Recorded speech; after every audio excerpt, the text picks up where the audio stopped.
پتہ ہے اکیلے کے گناہوں کے بارے میں ہمارے نبی نے کیا فرمایا؟ جوانو یہ ویڈیو ضروری دیکھو۔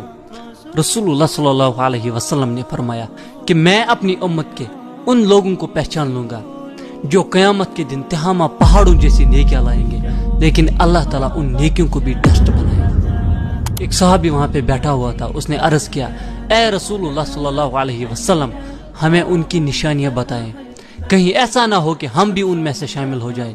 تو پھر نبی علیہ السلام نے فرمایا، وہ تمہارے بھائی ہیں، تمہاری جنس سے ہیں، اور تمہاری طرح رات کی عبادت بھی کرتے ہیں، مطلب کہ تہجد بھی پڑھتے ہیں، لیکن جب انہیں اکیلے میں اللہ تعالیٰ کے حرام کردہ گناہوں کا موقع ملتا ہوگا، وہ اللہ تعالیٰ کے احکاموں کو سائڈ میں کر کے وہ گناہ کرتے ہوں گے۔